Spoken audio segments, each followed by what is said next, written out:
I don't care about God. I just need a place to stay and food to eat. These were my words as I was entering a Christian program at the Downtown Rescue Mission soon after the April tornadoes of 2011. I hated church people with a passion, so I knew this program was not for me from the start. I watched the church people I grew up with loving life, and I could remember how I hated them for it. These people always had something I dreamed of, and that was love. Love for one another, but most importantly, love for themselves. To be truthful, I didn't hate them for loving life. I hated myself for not being able to. At one point in my childhood, I had more bruises than I had areas that were not bruised. My teachers hated me. I was the kid that had to sit in the back of the classroom facing the wall because I couldn't sit still. I remember one of my teachers telling me how worthless I was and how I was nothing more than trash. In life, I didn't have anyone but myself. No one was there to tell me what I should or should not be doing. So how was this program going to help me? This is a place that had rules and guidelines to follow. I had to work daily and go to church 3 days a week. For work, I was a cook. 12-hour days slaving over a hot stove trying to feed 1,200 people daily. That was fine with me, but the church I didn't want to attend. Nonetheless, it was a rule, so I went.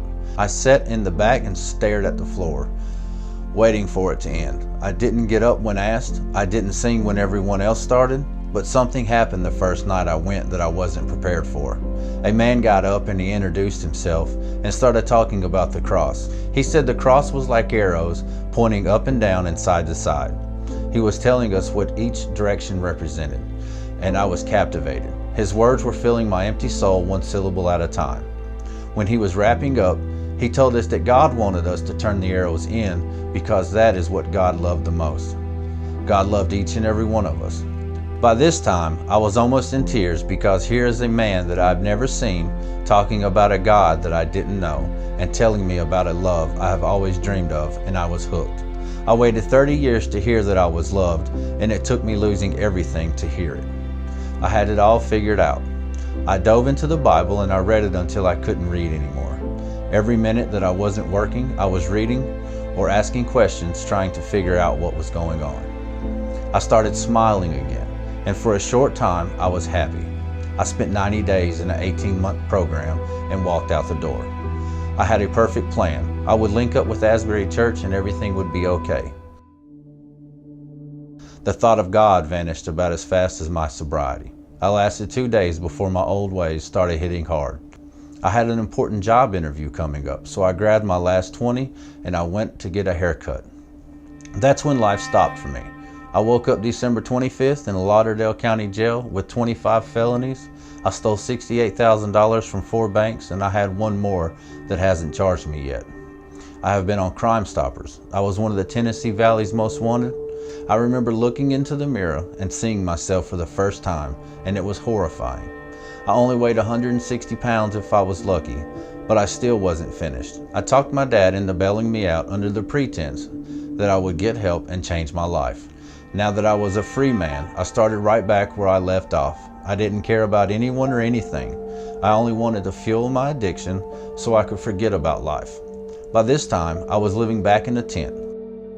Less than a month after I got out of jail in Lauderdale County, I walked into the Target on University Drive and robbed it. Once again, I found myself in jail, and once again, I was asking to get bailed out. I talked a bail bonds company into bailing me out, and in return, I would give them a car, which I never did. After getting bailed out, I went straight back to the streets, sleeping under bridges, on bus stop benches, and my tent. I went the next 3 weeks without eating or drinking anything. I looked at my car and decided to sell it, so I called one of the scrap people and sold it within the hour. I went straight to a hotel and rented a room. At the time, I didn't know that May 1st, 2012 would be the last day of my old life. But after renting the hotel room, I bought a lot of illegal substances and did what addicts do. Hours into the bender, I looked into the mirror and I was disgusted with what I saw. I didn't see anything that should be alive. All I saw was a worthless, good-for-nothing junkie. That is when I decided it was better if I just ended my life. I took a Coke can and broke it into little pieces and started slicing my wrist. When the can stopped cutting, I would pick up a new piece and continue where I left off. I remember the pain was so great I was almost screaming. All I could think about was my worthless life, and that gave me the motivation to continue slicing. The Lord changed my thoughts from all the bad to the good I felt come over me when the man gave his sermon at the mission. And in the middle of all the chaos, I cried out to God, half in anger, but with all my heart. I asked Him why He would allow me to be tortured as a child. Why was I never loved by anyone? And why had there not been any good come from my life? Finally, I asked Him to please step in and help me because I just couldn't stop. I don't know what happened after that. All I remember was waking up and having the cleaning lady standing over my blood-soaked body. She told me I better go because the police were on their way. I jumped up and ran out. I ran into someone I knew and he took me to Target to buy bandages.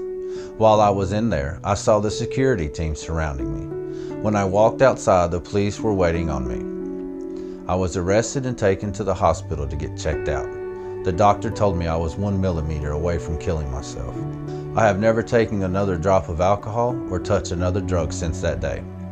When I was hitting bottom, the Lord sent me to a place where I would learn about love, the one thing I longed for since I was a scared little boy. Then He allowed me to rob banks and Target. He stepped in at the last second to stop me from killing myself. He allowed me to find someone I knew and led us to the one place I shouldn't have went to get bandages, which led to medical attention. When I started having doubts about staying sober, He called me into court for the bank robberies. I was sentenced to drug court and would have to take a drug test every week for 18 months, and this gave me a new motivation to stay sober. Because of His mercy, I had all the charges dropped after completing drug court, which allowed me to have a fresh start. Every day I felt to be a good man, a better person, and even a decent Christ follower. But every day the Lord allows me another chance to start over and try again, and for that I am truly grateful.